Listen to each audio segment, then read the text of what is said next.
your introduction. Of क्या करना है?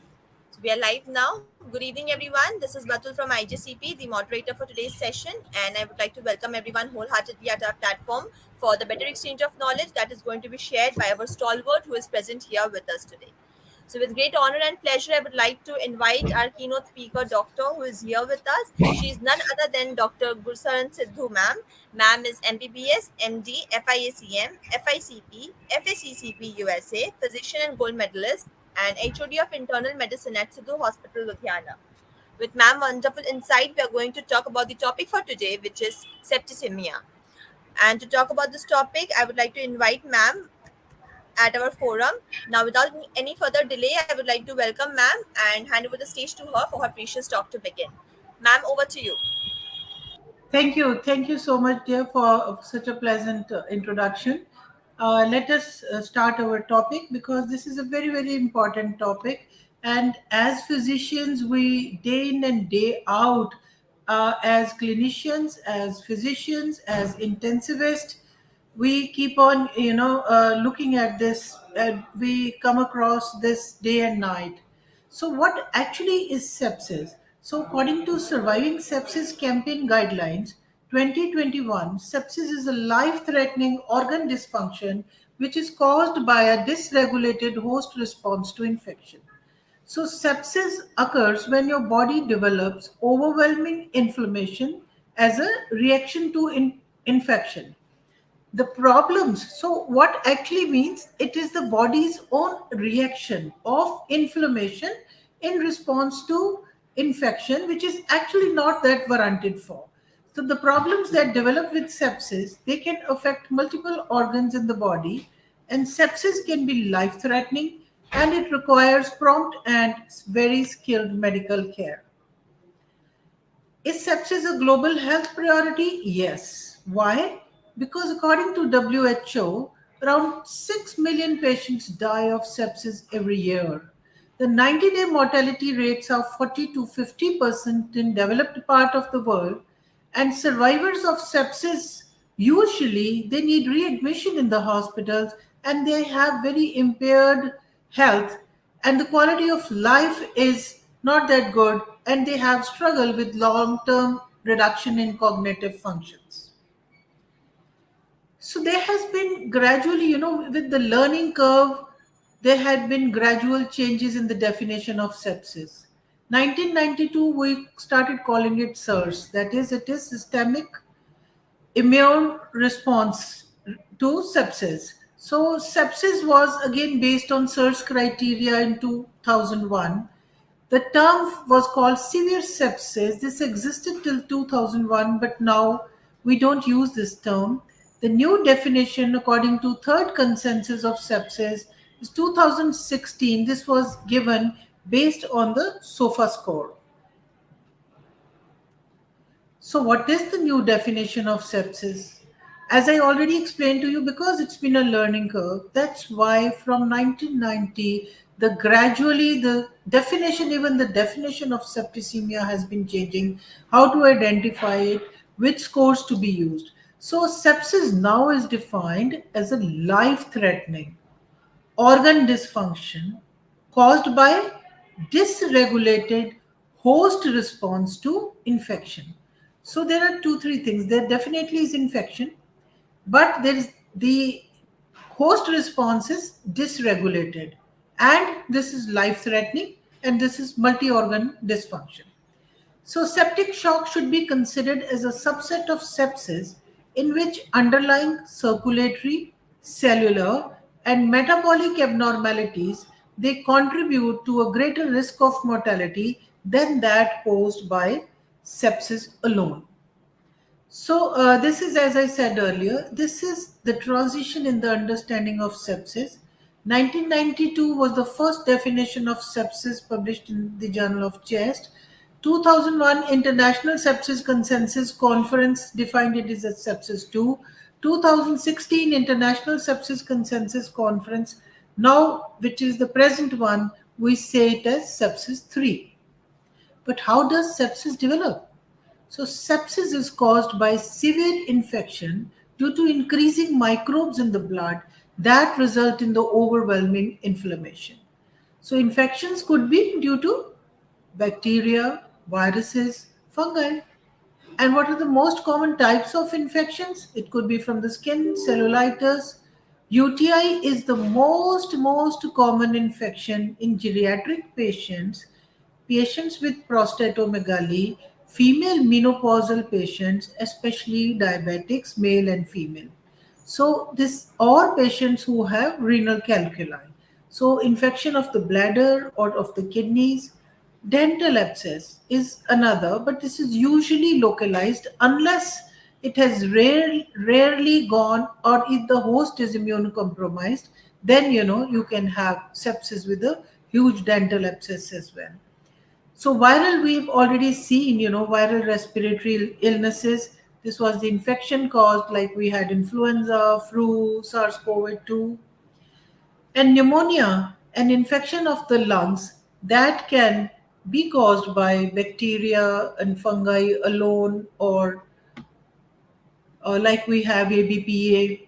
So, this is the host response which is actually responsible for this. So, what are the signs and symptoms? How do we say it is sepsis?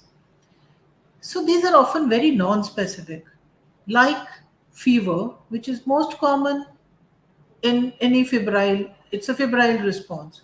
But again, in immunocompromised or in elderly population, they will even not have fever. It could be just a flu-like symptoms in those. They could just complain of pain in the legs, nausea, chills, shaking, vomiting, and mental status will be altered. There's fatigue-like thing, and there is lethargy, and multiple organ systems are involved. CNS, you will have altered mental status. It will be just could be like poor cognition. It may not be, unconsciousness or something. It could be like poor cognition, slowness, decreased understanding, or respiratory symptoms. We know tachypnea is a very big thing, and there could be hypoxia as well. And hepatic, there would be jaundice, there would be inflammation in the liver, there could be coagulopathy. And metabolic, invariably acidosis. And cardiovascular, tachycardia is one which is a great sign, which one in us in ICU we must always keep looking for. And this later on can go to hypotension. And for the renal, oliguria would be the first sign to see, followed by anuria or renal failure. And hematological could be bleeding from any sites, bleeding in the urine. It could be like consumptive coagulopathy, petechiae, purpuras. Is sepsis dangerous? Yes, it is. Because more than quarter a million people die from sepsis every year. Most people with sepsis, they need medical attention immediately. So without early and aggressive treatment, people with sepsis, they get worse very quickly, and they can develop severe sepsis, septic shock, and death. So this is the spectrum of the sepsis. So in SARS, this is how the mortality increases from, like, we have the definition, like it changed from SARS to sepsis to severe sepsis, then to septic shock. In SARS, we see the heart rate is more than 90, the respiratory rate would be more than 20, temperatures around more than 100, and WBC counts will be increased, and even low PCO2 could be the first sign. So sepsis, if there are two search criteria, plus you're able to establish some infection. And it goes on to severe sepsis when patient develops hypotension or end organ damage and elevated serum lactate levels. And when the patient goes into shock, it is severe sepsis and persistent sign of end organ dysfunction, and mortality here could be 50%. And this is again the same thing, that from those symptoms of temperature, increased WBC counts, infection, we go to severe sepsis, which has end organ damage, and to septic shock when the patient develops severe sepsis with hypotension. So, what is a normal response to infection? A normal response, if there is it could be local. Local response, there could be erythema, redness, or there could be a non-specific inflammatory response. And this response is in three phases. Vasodilatation, there is increased blood flow to the site, and there is infusion of antibodies and cells to fight this infection. And second is vessel permeability. These antibodies and cells, they exit the bloodstream and they enter the infected tissue. Once the infection is controlled, we all know body repairs by itself. So this is the pathophysiology, because what happens here is the uncontrolled, exaggerated immune response. So this response of the body, which is unwarranted, which is uncontrolled, which is exaggerated, causes endothelium damage, cell mediator activation, disruption of coagulation system and homeostasis. It would then lead to vasodilatation, increased in capillary permeability, and then systemic inflammatory response, leading on to end organ damage and can cause death. So, what is SIRS? When two or more of the following criteria are there, that the patient is febrile, more than 38 or 100 degrees, heart rate is more than 90, patient is tachypneic with respiratory rate more than 20, and PaCO2, because of the tachypnea, there is carbon dioxide washed out, so it could be less than 32. And WBC counts more than 12,000, and with out of these, 10% could have bands. So out of these four criteria, even if there are two criteria, it qualifies for the definition of SIRS, systemic immune response. So, as I said, 2001, the sepsis one was this. It would cause severe sepsis when the organ dysfunction. It was defined as when there was hypertension, serum lactate levels were more than 2 millimoles per liter, and INR was more than 1.5, creatinine was more than 2.1, and urine output was less than 0.5 ml per kilogram per hour, and platelet count less than 1 lakh 10,000, and oxygen saturation less than 90%. And we all have seen all these things in our ICUs.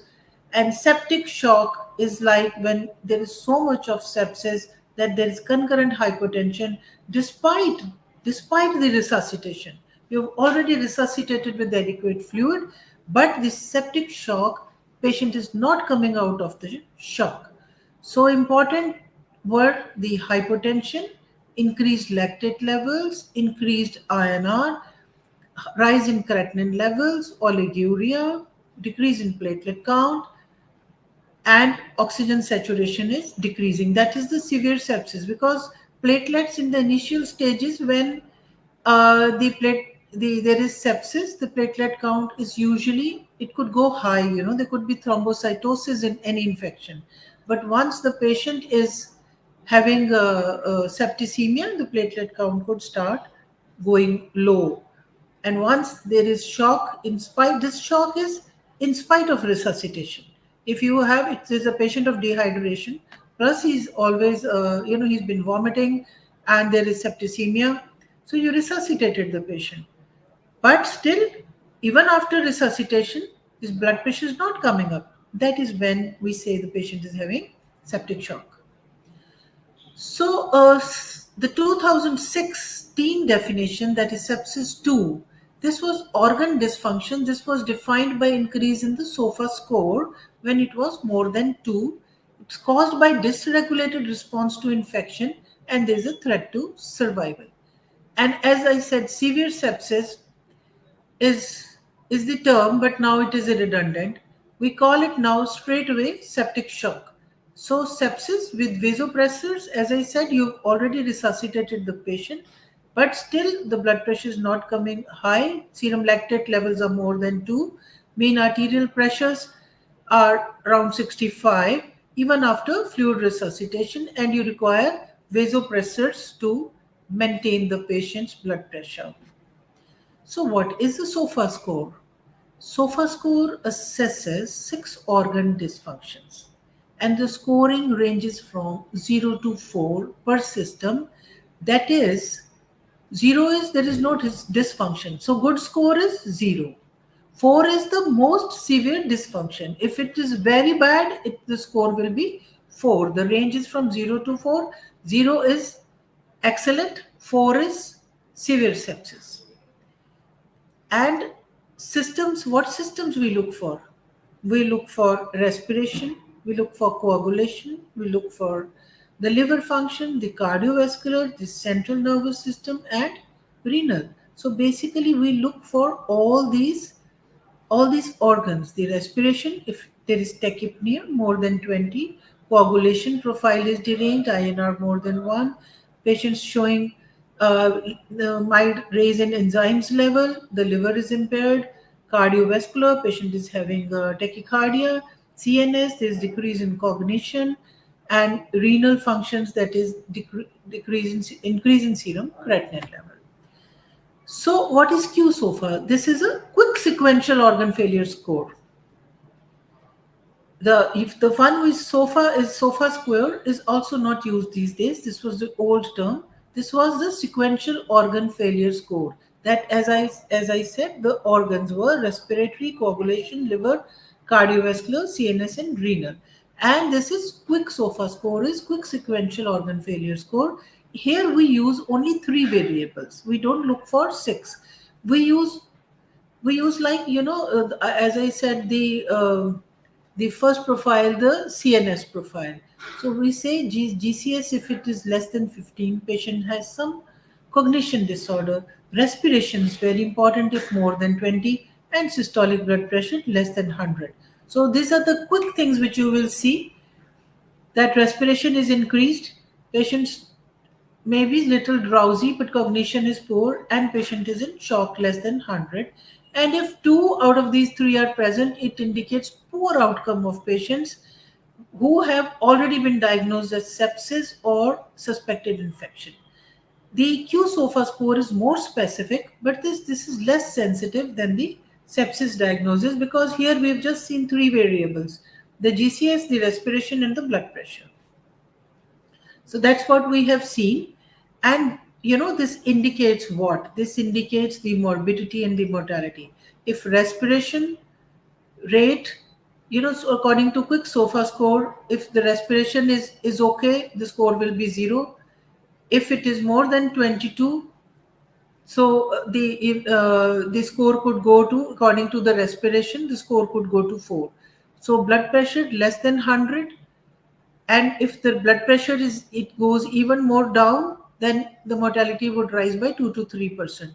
And if it is altered GCS, and if the patient is going into impaired, much more, GCS is getting poor, so mortality would increase by 10%. So this is a screening test for the outcome rather than the diagnosis. It is not, we are not diagnosing this septicemia with the SOFA score. We are actually trying to derive the prognosis of the patient, because we have to know the prognosis of the patient, whether the patient is going to survive or he's not going to make it for the survival. So what is the current status? So current status is that Q SOFA score also is no longer recommended as a single screening tool for sepsis as compared to SIRS, NEWS, or MUSE, because this is also not sufficient, and this keeps on varying. If the patient starts improving, this the Q SOFA score also it starts improving, but we had only three variables in that, which are not sufficient. Now we have other variables. So what is this? This is called NEWS. This is National Early Warning Score. So this is how you score, but you look at so many variables. Again, you look at those variables: the respiration rate, the oxygen saturations, if the patient needs oxygen, the temperature, the systolic blood pressure, the heart rate, and level of consciousness. So these are almost nearing the which we used to see for the SOFA, the six variables that we see for respiration. Less than 8, it is good, but if it is goes up till 0, that means the patient is the patient's going to have a high mortality. So, oxygen saturation, if the patient needs supplemental oxygen, then also the mortality would rise. If the temperature is more, if the blood pressure is less than 90, if the heart rate is like it increases between 51 to 90, if it is so much more higher, and level of consciousness also altered. So these are the physiological parameters which we see as a national early warning score in news. So let's come to the septic shock. So septic shock is defined as a subset of sepsis with circulatory and cellular and metabolic dysfunction, which is associated with higher risk of mortality. Once we say septic shock, in all the whatever we see, we the Q SOFA score, the SOFA score, the news is metabolic. So metabolic early warning signs. So if there is, we have seen if the patient is in shock, that means the circulatory system is involved, the cellular metabolic acidosis has set in, the metabolic dysfunction has set in, so hence there is high mortality.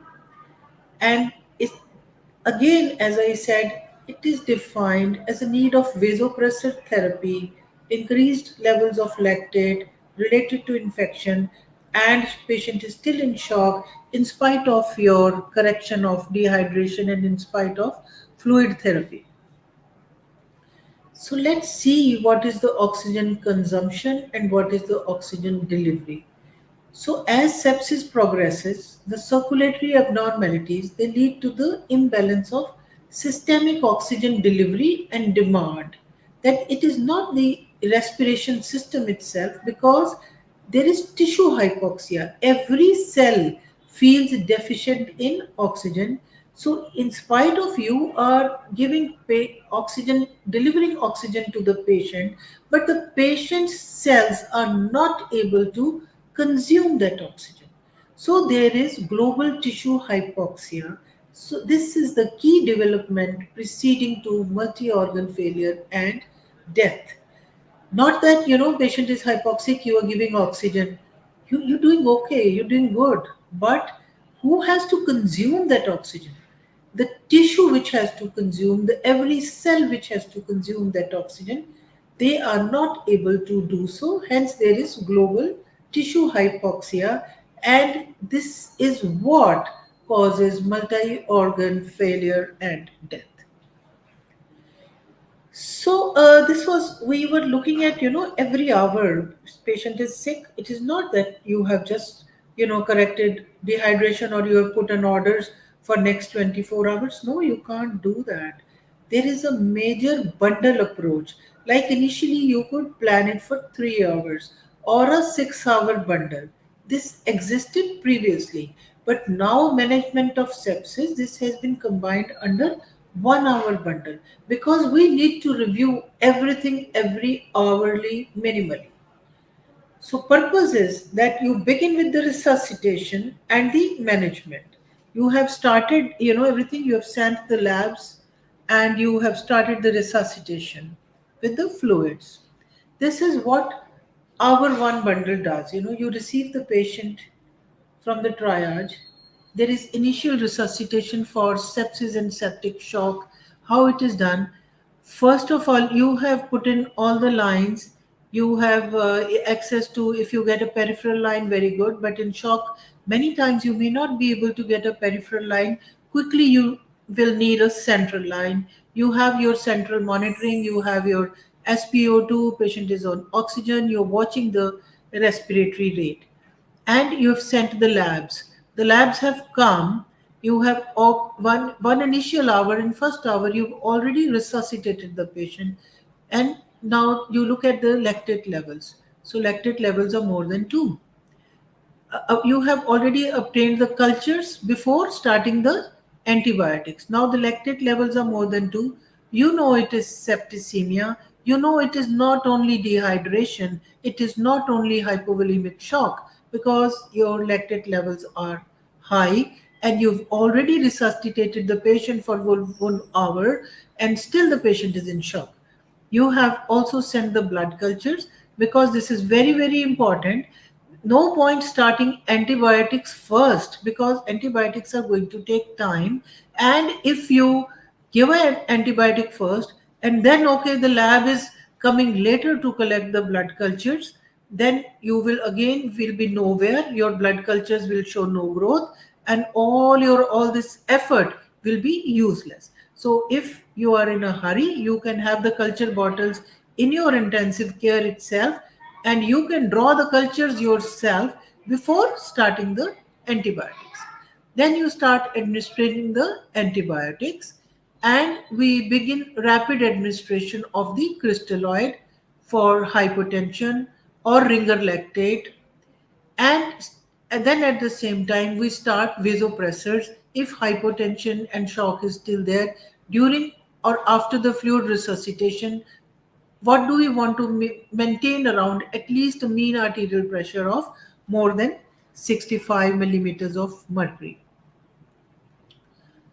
So there used to be 6 hours approach, 6 hours bundle, septic shock, and this was the bundle. But anyway, it is very important to have a serum lactate levels. That is the early detection. Then you start with the blood. You've taken blood cultures. You start with the antibiotics.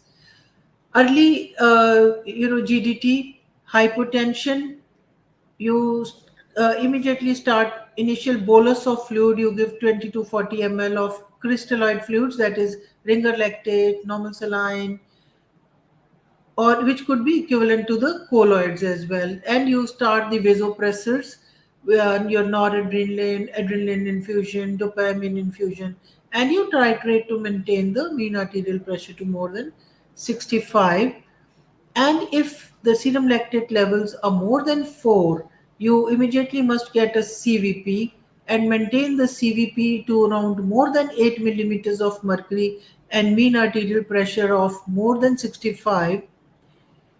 And when the CVP is more than 8 and mean arterial pressure is more than 65, your pegged RBCs, if the hematocrit is less than 30%, inotropes would naturally be required.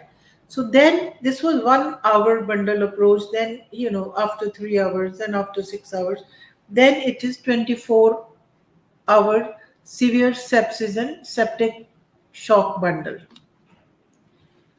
So what do we do about the glucose? All our patients could be diabetics. We have to maintain the fluid. We have to maintain the glucose levels to an average of less than 150. There was a time when they said in sepsis or in ICU, you maintain sugar level to be very low. But now that thought process is not there. We don't want to keep to the patient in a very hypoglycemic state. It has to be just on an average around less than 150. There was this medicine, Drotrecogin. This has been withdrawn worldwide. It is not used. Steroids are very, very important for septic shock, and you require a continued use of vasopressors. We can start with hydrocortisone. That's the first drug of choice. Why? Because it is very quick in onset. The action is very quick. What you need is in such kind of a situation where you are fighting for hours, you are fighting for another breath of the patient, you need an immediate response. So a hydrocortisone 100 milligram, 200 milligram can be given followed by every 6 hours. And we have to do the lung protective strategy for our patients who are on mechanical ventilator. We have to keep the PEEP levels slightly low so that we can maintain the patient's blood gases as well. So that's how we reached the diagnosis of septicemia, because we had ordered the tests and now we want to pinpoint the infection. How do we do that? We've sent the blood samples. We have done the INR blood clotting probe to look out through the blood clotting problems, the BTCT. We are trying to look for evidence of infection in every organ. We start from the top to the bottom. You have a good examination, general physical examination, because your infection could be in the brain. Your infection could be in the orbit, could be in the eye, could be of eye fungus. The infection could be in the nose, in the sinuses. It could be in the dental area. It could be from the thyroid. It could be in the chest as pneumonia. It could be in the abdomen as any infection with diarrhea, vomiting. It could be in the kidneys, in the urinary systems. It could be on the skin as skin cellulitis. It could be on the foot, like patients have diabetic foot. So it's very, very important to look at the evidence of infection. We can use any modality. First of all, is the good general physical examination, followed by our investigations, which will lead us to the site of infection. So, what will have the LFTs, the RFTs, and when we are doing the ABGs, if there is hypoxia and there is CO2 washout, indicates septicemia. Electrolyte imbalance is so very important. We all treat our patients with electrolyte imbalances, and we know how a small change in the sodium and potassium, it leads to severe problems in the patients. And the other lab tests to rule out the source of infection like urine, blood, any swabs, throat swab from the tonsils or from any of the wounds, uh, mucus testing like we have in COVID. We take the throat swab, and then respiratory we have sputum cultures. So wherever we can get whatever modality we can use to pinpoint the source of infection, we must do that, because if you're not able to do that, even though you'll be giving broad spectrum antibiotics, but you have to give a targeted therapy, targeted antibiotic in such a patient. So, but say the infection started, in spite of all you tried, you were not able to get it, then we need more tests. Then we need you need X-rays, we need ultrasounds, we need CT scan, we need an MRI to rule out any kidney abscess, to rule out any liver abscess or any pelvic abscesses. So anything. So that's what I said. Just try to find out where the infection is. So what were our markers? Now we have learned. We have learned that serum lactate is very important. CRP is another sepsis marker. Procalcitonin is a very important sepsis marker. And what happens in sepsis is changes in cytokine levels, and there is septal biomarkers, and there is coagulation biomarkers, and there is vascular endothelial damage biomarkers. How do we treat the patient?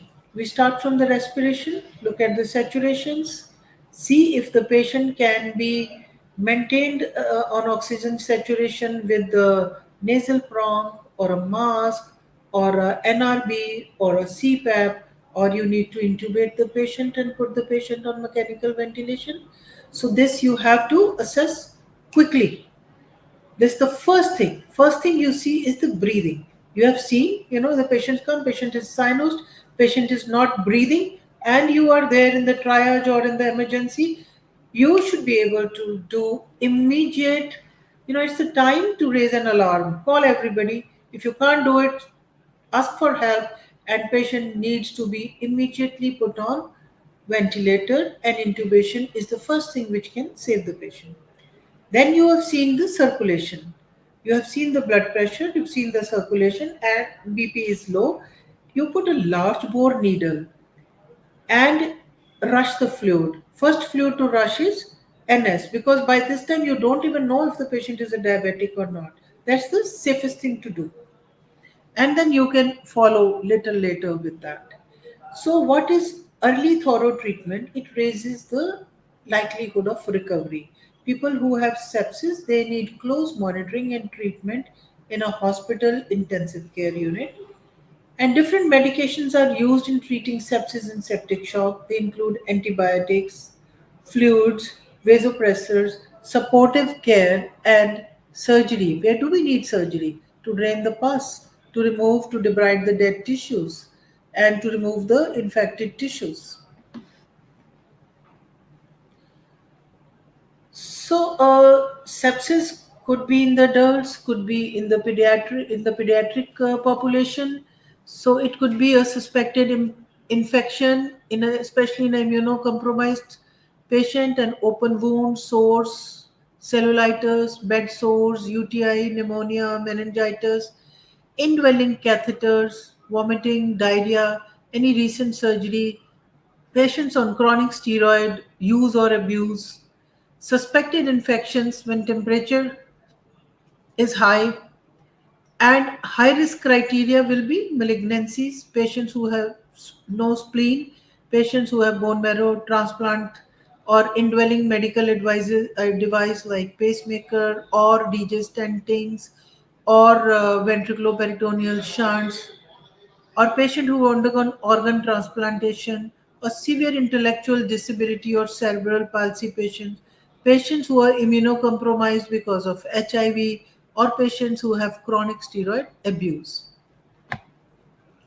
So, two or more markers of systemic inflammatory response syndrome are increasing temperature, heart rate, respiratory rate, and glucose more than 140 and altered mental status. And third is the shock and oxygen saturation less than 92. Same things which we have already done. I'm repeating for the benefit. So, in such a patient, we give the universal care. We start administering again, as I said, IV fluids, treat the shock of the patient, and have even two IV sites so that you can resuscitate the patient more quickly. We immediately, the first thing you do in ICU is look if the patient is a diabetic, there is hypoglycemia or hyperglycemia, and start the fluid at the rate of 30 ml per kilogram. And you may repeat up to 3 times until either the vital signs improve or the patient goes into respiratory distress. Then you have to stop and reassess after each IV bolus if history of adrenal insufficiency is there, that patients have congenital adrenal hyperplasia, or patients was on daily steroid use, because this is a very common situation. Patients keep on taking steroids for skin ailments, for rheumatoid, for bronchial asthma, for allergies, anything, or even feel good factor or sports. So they are on steroids for any, it could be any reasons. It could be a steroid use, it could be a steroid abuse. They have fever, but people in the villages or RMPs, they are just giving them dexamethasone. So, such patients, and once they realize that this was not to be taken or they stop the steroids, so immediately they go into adrenal insufficiency. So, they need the treatment for adrenal insufficiency, and steroid, that is especially the hydrocortisone, is the drug of choice. So, for shock which is unresponsive to IV fluids, cardiogenic shock, or vasopressors, then we start epinephrine, norepinephrine, or dopamine, and we treat the patients with AI, that is adrenal insufficiency treatment. As I said, for the drug of, you could you otherwise you can give any steroids, you can give methylprednisolone, you can give hydrocortisone, you can give tablet prednisolone, but in an patients with this kind of a scenario in an emergency, hydrocortisone intravenous is the drug of choice.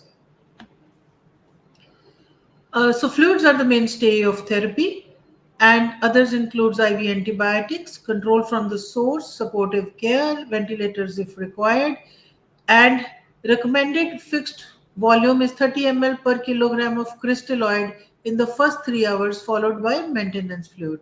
And this is based on observational evidence. And I said from the central line, we have to maintain the CVP around minimal around 8.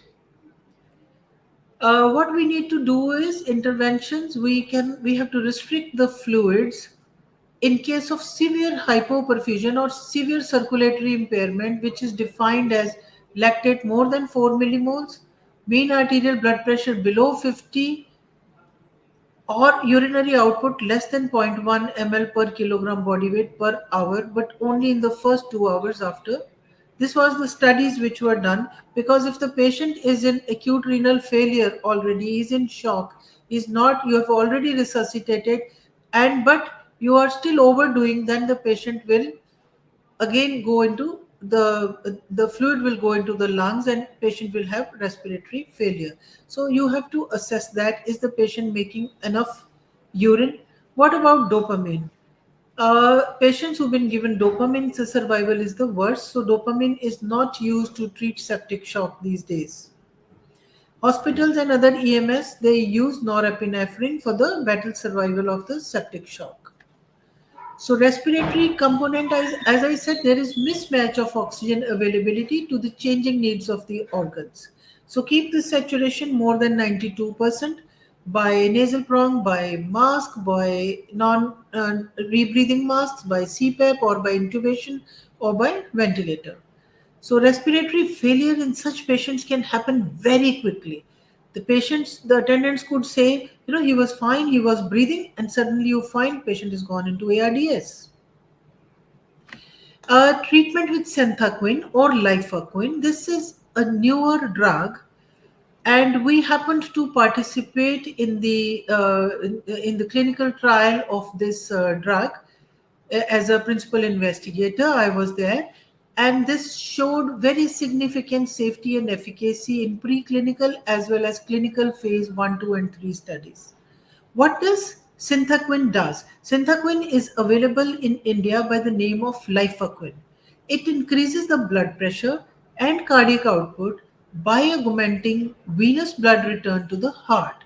That is, it augments the venous return to the heart by causing alpha 2b adrenergic stimulation in the veins, and this thus it enhances the tissue blood perfusion, and it causes arterial dilatation. That is because it is sympatholytic. This sympatholytic function, due to central alpha 2a adrenergic stimulation which was there, this causes the sympatholytic function. So basically it dilates the arteries and constricts the veins. So the conclusion is that Synthaquin is an efficacious resuscitative agent for treating hypovolemic shock. And as I said, this has been launched. It's available in India by the name of the Lifaquin. Thank you very much. And thank you for being there. Thanks to all. And thanks to IGCP for giving me this opportunity to be with you. In case of any questions, I'm really ready to answer any. Thank you so much, ma'am. Thank Hello? you for your talk. Thank you so much for that. We have received few questions from the participants, ma'am. So, with all your due permission, I would like to put across those questions to you. Sure. So, the first question is related to strategies. So, what strategies can be implemented to reduce the risk of antibiotic resistance in UTI treatment? That's a very good question. As I said, once you are treating, the first thing is you send blood cultures. And UTI is the most commonest cause of it, because patients usually have renal stones, they've forgotten about it. Oldies will have prostate, ladies will have diabetes plus, because they are diabetics and because of the poor hygiene they get it. Plus many of our patients these days are on SGLT2 inhibitors, they would also cause UTI. So you have to look for the organism, you have to look for urine routine, look for even RBCs in the urine routine. RBCs would indicate a good urine examination, would give you so much information, I tell you. If when there is so much of sepsis, you could have some leaking proteins in the urine. Some. But if it is more, say it is real albuminuria, more than 2 plus, 3 plus, you have to look for a protein losing nephropathy. The causes could be any, right from diabetes or anything. A few RBCs could indicate a Klebsiella infection. Usually, the most common cause of UTI is E. coli. Let me explain to you.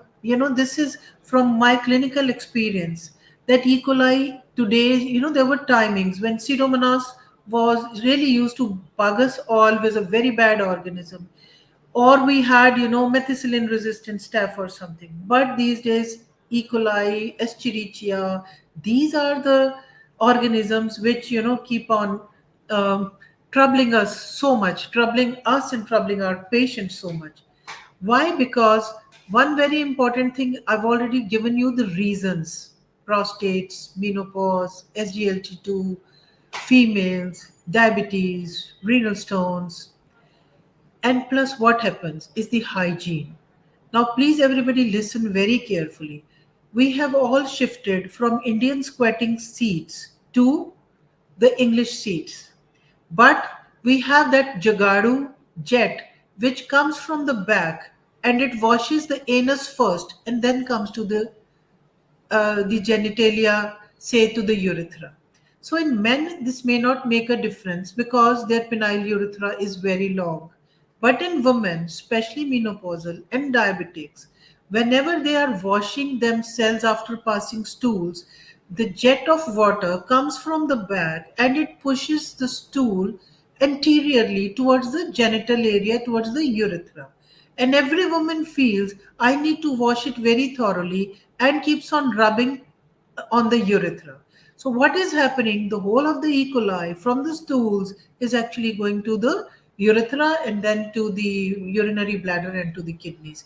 And so, this kind of information awareness, I personally give it to all my female patients that they have to stop using this posterior jet and they have to start using the health faucet so that the water comes from the front, like what we have been taught in our old SPM classes. How to wash yourself is from forwards to backwards.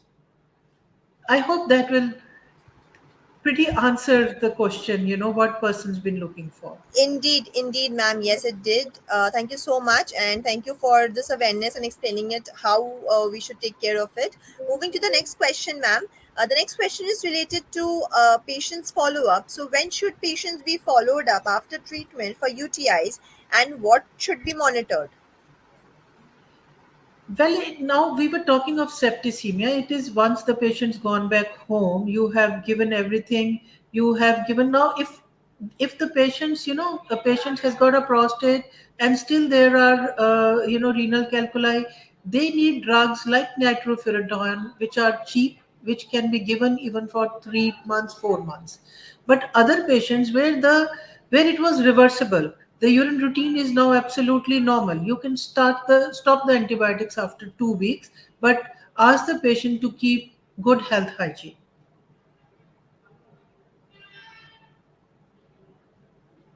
Thank Right? you so Hello. much, ma'am. Thank you for Yes. answering that question. We'll move to the next question, and the next question is related to improvement. So, how do you engage in quality improvement initiative to enhance sepsis recognition, early intervention, and adherence to evidence-based guidelines? That's what I explained in detail. Now those old definitions are not there. We have to go with 1 hour bundle approach. We have left those initial, we are reviewing every patient every hourly. We are immediately doing the lactate levels, and then everything is done so fast. This is where you have to act very fast in your ICU. You have to rapidly, because sooner you bring the patient out of shock, the better the chances of survival. If it is more than, say, the patient's blood pressure is not come, we can't be slow, just keep on giving slow fluid, keep on waiting. No, you have to bring the blood pressure, you have to bring the CVP to 8, and then see if the patient is making urine, because patients would go into acute tubular necrosis, and once they go into from oliguria they go into anuria, and if they go into ATN, you understand, even after the dialysis and everything, it's not going to be easy. The fight is going to be more tough. Sooner the better. 1 hour bundle approach. Thank you, ma'am. Thank you for answering that question. We'll move to the next question and the last question before we conclude. And the last question is related to the role of bacterial toxins. So, what is the role of bacterial toxins, cytokines, cascades, and endothelial dysfunction in the progression of septic shock? I have already explained this is the reason. The cytokines, the endothelial damage, this is body's exaggerated response. If the body won't respond to such exaggeration, patient will not have these kind of cytokines, these kinds of oxidative stress, and this kind of endothelial damage. So once that is why it is so important, to kill the infection as fast as you can, so that you can minimize the response of, you can minimize the cytokines, you can bring down the lactate levels, you can bring down the procalcitonin levels, and see that the patient starts improving. These are the biomarkers of sepsis. They are very important biomarkers.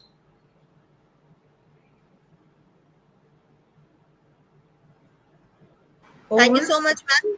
Thank you for answering that question and all the other questions for our viewers. And I would like to thank all our viewers for their ardent participation that they have shown by staying tuned with us and putting across such interesting questions to us. And I would like to thank you, ma'am, for taking out your valuable time and for going in so much of depth and understanding and making our viewers understand about this topic in such a delightful manner. Thank you so much for your wonderful presentation, ma'am. Thank you all. Thank you for a very patient listening, and thank you for giving me this opportunity to be with the audience. And I think the shared more, and we learn more, and that's very very important. And once again, thanks to all for very patient hearing. Thank Thank you you. so much, ma'am. Bye With this, we bye. are concluding the session here for today. Until next time. Thank you. Yes, yes. Bye, ma'am. Good night. Bye bye. Good night.